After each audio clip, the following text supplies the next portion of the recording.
ডালটাকে যদি এইভাবে পেস্ট করা হয় তাহলে বড়াগুলি হবে একদম সফট আর জালিদার।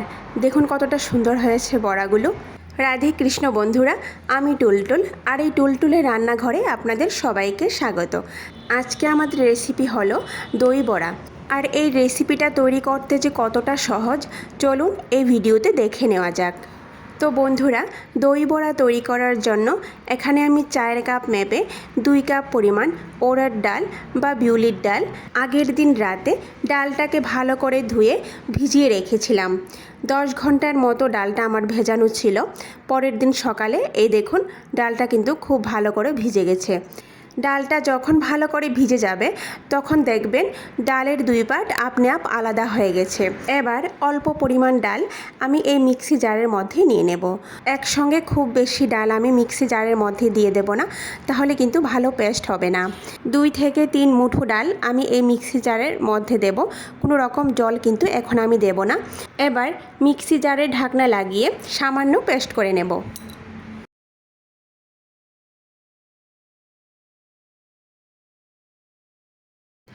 এই দেখুন ভালো করে কিন্তু পেস্ট করা হয়নি।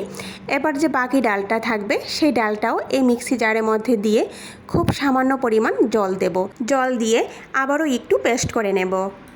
এই দেখুন একদম মিহি পেস্ট কিন্তু হয়নি। এবার আমি এর মধ্যে আবারও খুব সামান্য পরিমাণ জল দিয়ে দেব। জলটা কিন্তু আপনারা বুঝে দেবেন, খুব সামান্য পরিমাণে জল এটার মধ্যে লাগে, খুব বেশি একটা জল দিতে হয় না। খুব সামান্য পরিমাণ জল দিয়ে এবার ভালো করে পেস্ট করে নেব। এই দেখুন বন্ধুরা, বাটাটা কিন্তু একদমই স্মুথ হয়েছে। এইভাবেই খুব মিহি করে কিন্তু ডালগুলি বেটে নিতে হবে। আর বন্ধুরা, এর ঘনত্বটা দেখুন, এইভাবে অল্প অল্প করে জল দিয়ে আমি একদম ঘন করে ডালটাকে বেটে নেব। আপনারা কিন্তু শিল নোড়ায়ও ডালটাকে বেটে নিতে পারেন। এবার ডালটাকে আমি একটা বাটির মধ্যে নিয়ে নেব। এবার আমি ডালটাকে একই দিকে 7 থেকে 8 মিনিটের জন্য ফেটিয়ে নেব। এই দেখুন একবার এই দিকে আরেকবার ওই দিকে, দুনো দিকে হাত ঘোরালে কিন্তু চলবে না।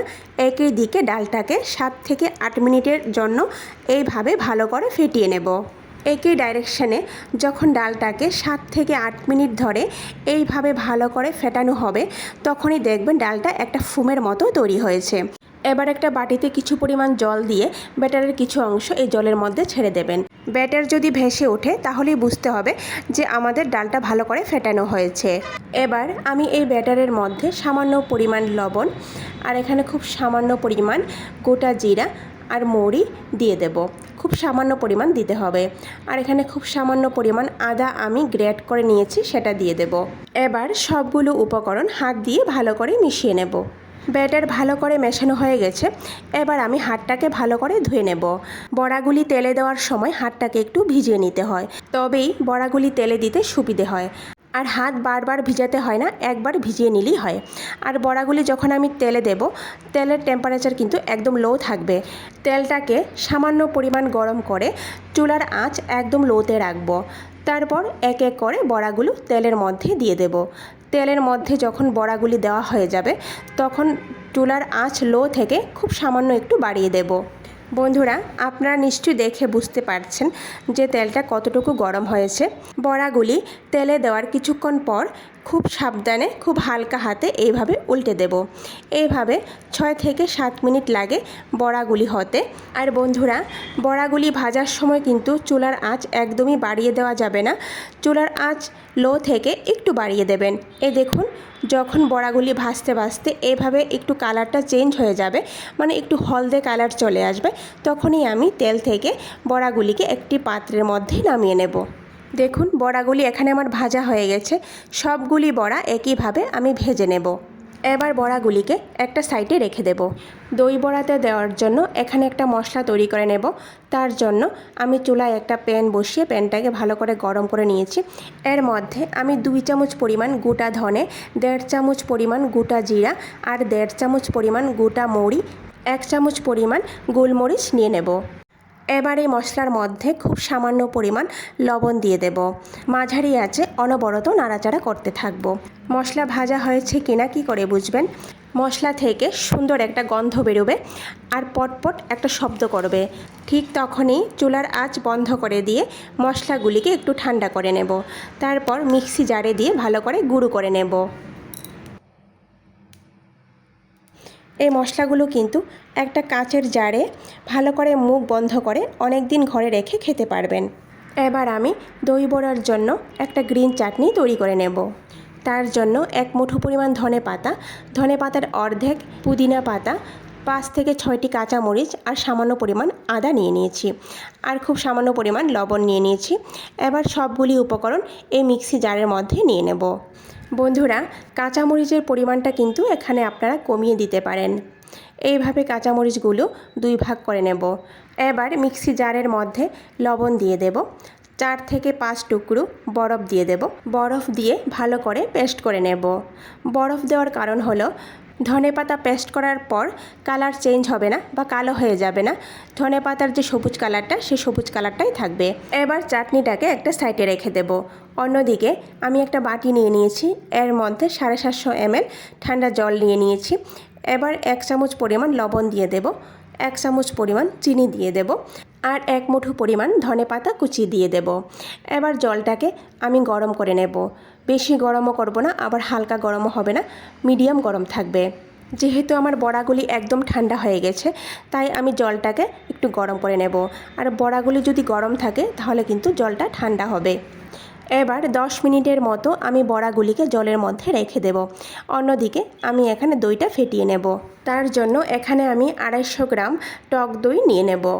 বন্ধুরা, এখানে আরেকটা কথা হলো, বড়াগুলি ভেজে ভালো করে ঠান্ডা হওয়ার পর একটা এয়ারটাইট কন্টেনারের মধ্যে রেখে ভালো করে মুখ আটকে ডিপ ফ্রিজে 1 থেকে 2 মাসের মতো রেখে কিন্তু আপনারা খেতে পারেন। এবার এই দইয়ের মধ্যে সামান্য পরিমাণ লবণ আর 3 চামচ পরিমাণ চিনি দিয়ে দেব, কারণ দইটা একটু মিষ্টি হতে হবে, তবেই বড়াগুলি খেতে খুব ভালো লাগবে। এবার দইটাকে ভালো করে ফেটিয়ে নেব। আগে যে বড়াগুলিকে আমি জলের মধ্যে ভিজিয়ে রেখেছিলাম, 10 মিনিট হয়ে গেছে। এবার বড়াগুলিকে এইভাবে হাত দিয়ে চেপে বড়ার মধ্যে যে এক্সট্রা জল থাকবে সেটা ফেলে দেব। তারপর একটা বাটির মধ্যে উঠিয়ে রাখব। দেখুন, একদম সফট রসগোল্লার মতো দেখতে লাগছে। এই দেখুন কতটা সুন্দর লাগছে দেখতে। এদিকে আমি দইও ফেটিয়ে নিয়েছি। এবার বড়াগুলি দইয়ের মধ্যে দিয়ে দেব। তারপর দইয়ের মধ্যে বড়াগুলিকে ভালো করে কোট করে নেব।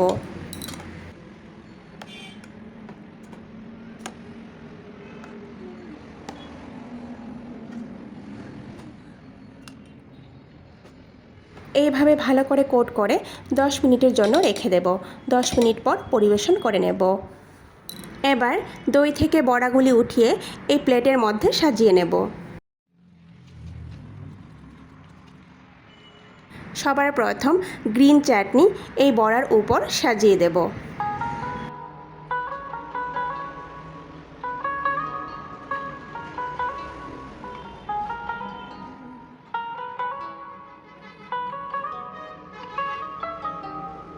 বন্ধুরা, এরপর আমি এখানে তেঁতুলের চাটনি নিয়ে নিয়েছি। এই তেঁতুলের চাটনির রেসিপিটা আমার চ্যানেলে পাপড়ি চাট রেসিপিতে দেওয়া আছে, আপনারা প্লিজ ওখানে গিয়ে দেখে নেবেন। আর এই চাটনিটা আমি পাপড়ি চাট রেসিপির মধ্যেই তৈরি করেছিলাম। এবার এই তেঁতুলের চাটনিটা এর উপর সাজিয়ে দেব। তেঁতুলের চাটনি দেওয়ার পর এখানে আমি খুব সামান্য পরিমাণ লাল লঙ্কার গুঁড়ো এর উপর দিয়ে ছড়িয়ে দেব। এরপর যে মশলাটা তৈরি করেছিলাম সেটাও এর উপর দিয়ে ছড়িয়ে দেব। বন্ধুরা, ভিডিওটি সম্পূর্ণ দেখার অনুরোধ রইল। কেমন হয়েছে কমেন্ট করে নিশ্চয়ই জানাবেন। ভিডিওটি যদি ভালো লেগে থাকে তাহলে সবার শেষে লাইক, শেয়ার আর সাবস্ক্রাইব করে দেবেন। নমস্কার, আজকে এই পর্যন্তই। কথা হবে আবারও পরের ভিডিওতে। এবার সবার শেষে উপরে ঝুরি ভাজা ছড়িয়ে দেব, তারপর পরিবেশন করে নেব।